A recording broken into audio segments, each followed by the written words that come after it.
Entre as histórias de OVNIs existem algumas que surpreendem e assustam mais do que outras.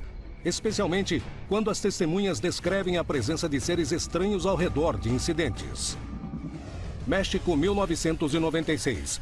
O país inteiro fica aterrorizado com a aparição de rumores sobre um estranho ser, o chupa-cabras.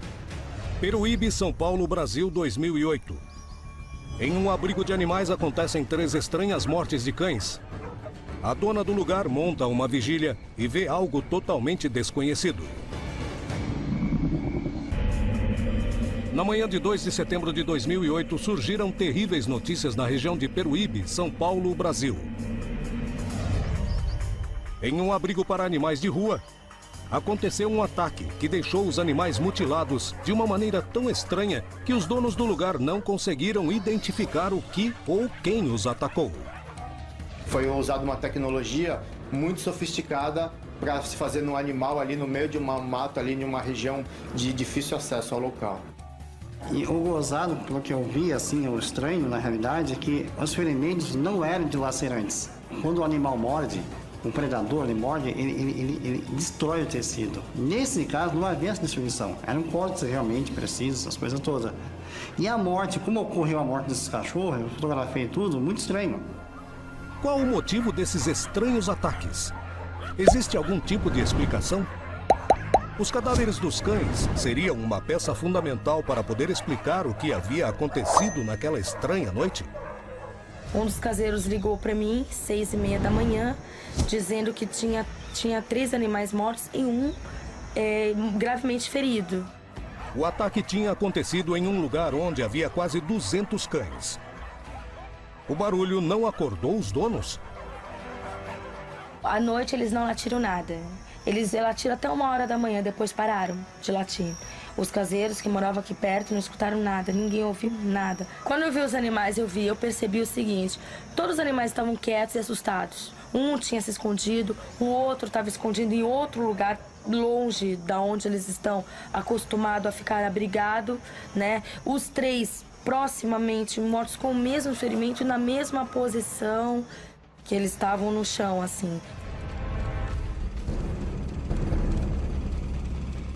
Para a surpresa de todos, os animais atacados apresentavam uma série de feridas que eram totalmente diferentes do que qualquer um dos envolvidos conhecia. O ferimento era no pescoço, né? Então era assim, a ferida aberta, assim, o tecido, né? A pele, e no meio da pele o furo, certinho, né? Esgaçado. O mesmo ferimento, igual ao do pescoço, era nas virilhas de todos os animais. Que tem as fotos que mostram, né? Um dos animais atacados estava vivo, apesar de gravemente ferido. Charlana Machado chamou a veterinária da região para que tentasse salvá-lo. Foi uma verdadeira cena de terror em 2008, né? Porque eu cheguei, tinha os animais já mortos, né? Com lesão muito extensa na região da virilha, região do pescoço, né? Da jugular. E assim, a lesão era muito extensa e com assim, uma profundidade muito grande, né? Também bem profundo o corte. Pensei no começo numa onça parda, né? Ou num cateto, numa queixada, né? Ilza Xavier avisou as autoridades ambientais, acreditando que se tratava do ataque de um animal selvagem que tinha que ser capturado antes que causasse mais danos. Mas recebeu uma resposta surpreendente. Só que depois o pessoal da Polícia Ambiental veio a nos dizer que não tinha relato de nenhuma onça parda por aqui, né? E levantando as investigações, eles fizeram todo o inquérito e atestaram que não tinha sido feito por nenhum outro bicho, outro animal ou alguma pessoa ferido a alguma arma branca, alguma coisa assim. E aí nós mandamos também para os professores, né, da faculdade, e eles falaram que também não identificaram a lesão. Xavier e Machado lembraram das denúncias de avistamentos de OVNIs que aconteceram dias antes e começaram a suspeitar que algo mais estivesse acontecendo e entraram em contato com uma equipe de pesquisadores de fenômenos OVNIs.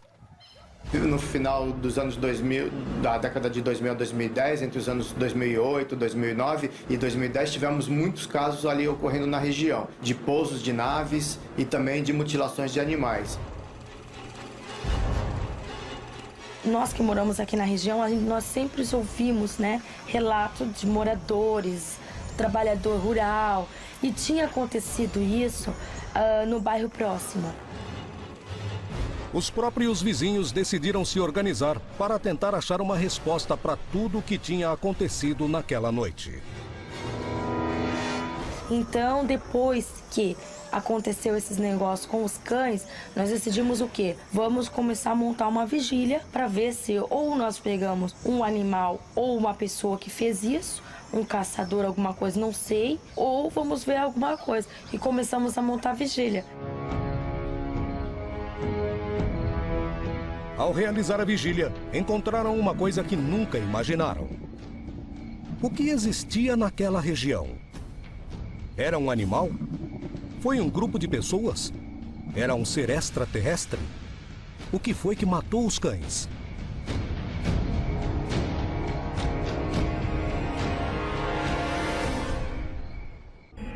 Independente das interpretações mitológicas sobre Peruíbe, os cães foram encontrados mutilados e ninguém sabia quem ou o que era o responsável. Na manhã de 2 de setembro de 2008, 4 cães de um abrigo para animais de rua foram mutilados e mortos.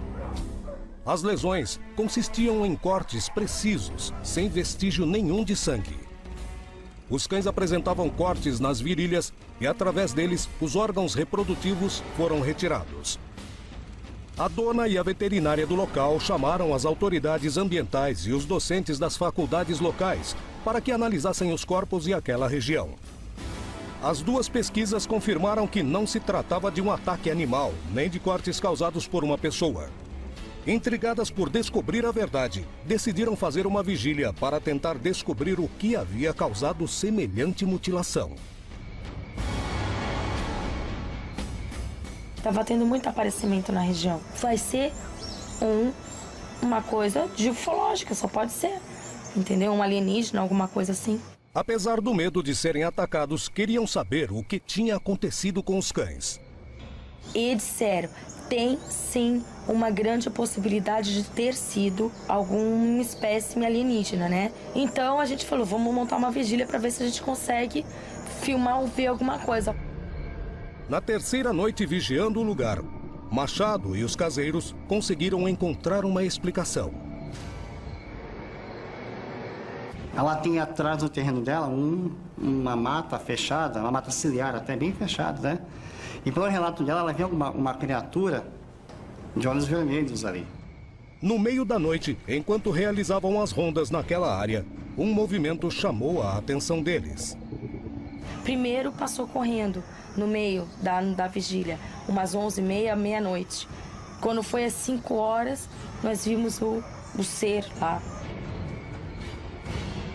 O grupo começou a se assustar. Sabiam que o perigo estava próximo. Parecia que algo os rodeava. Os movimentos daquele ser eram muito rápidos, mas com as lanternas eles conseguiram vê-lo. Ele era pequeno, mais ou menos 1,30 m, 1,20 m, entendeu? Cerca do tamanho de uma criança de 6 anos, magro, os pés meio inclinados assim. Como que eu vou dizer o tipo de pé? Eram pés finos, inclinados, né, nessa posição mais ou menos, os joelhos dobrados, andando assim, né? Os pés eram grandes assim, e as mãos ficavam assim, com a pele escura e lisa, cabeça lisa, tudo liso assim, né? E passou devagar, andou uma distância de mais ou menos de uns 15 metros e adentrou a mata de novo.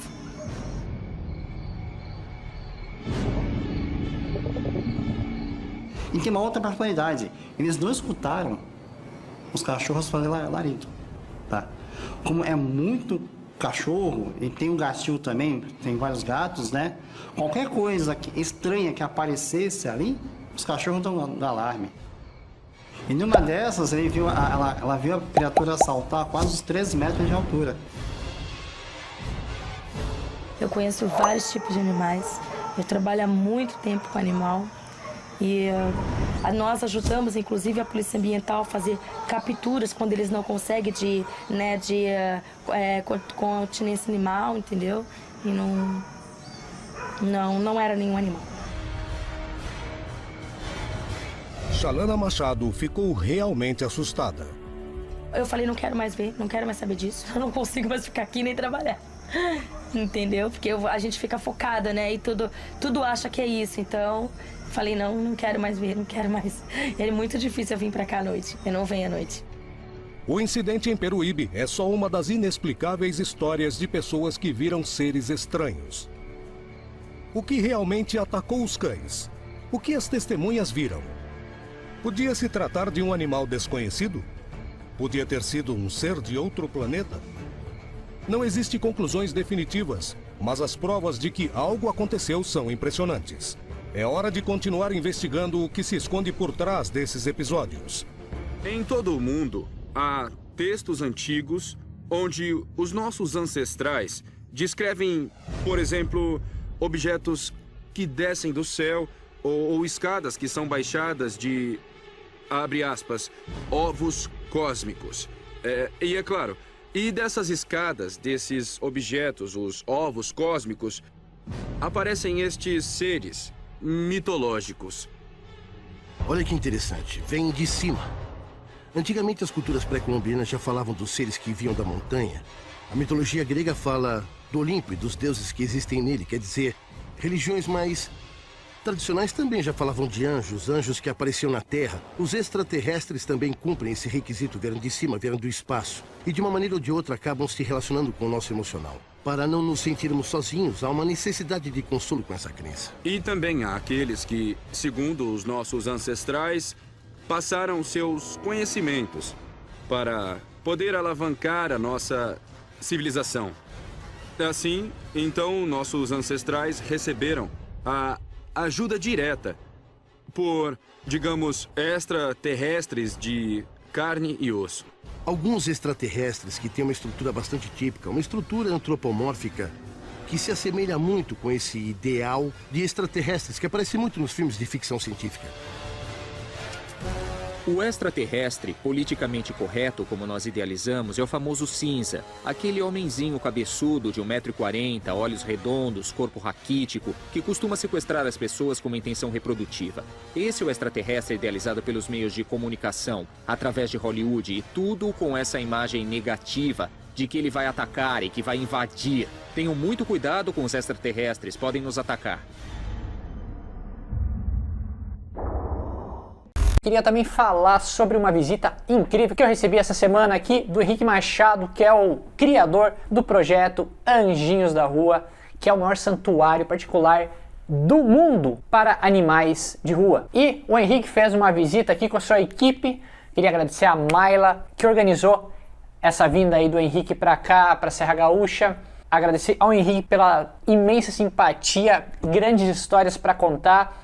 Para quem não conhece, o Anjinhos da Rua faz um trabalho de recolhimento de animais, colhem todo tipo de animal que está precisando de ajuda e cuidam dentro daquele santuário até os últimos dias de vida desses serzinhos que alegram o nosso planeta. Mas eu queria deixar aqui o meu agradecimento então ao Henrique e à equipe dele por compartilharem aqui conosco tantas vivências incríveis e, claro, a conexão aí com a ufologia.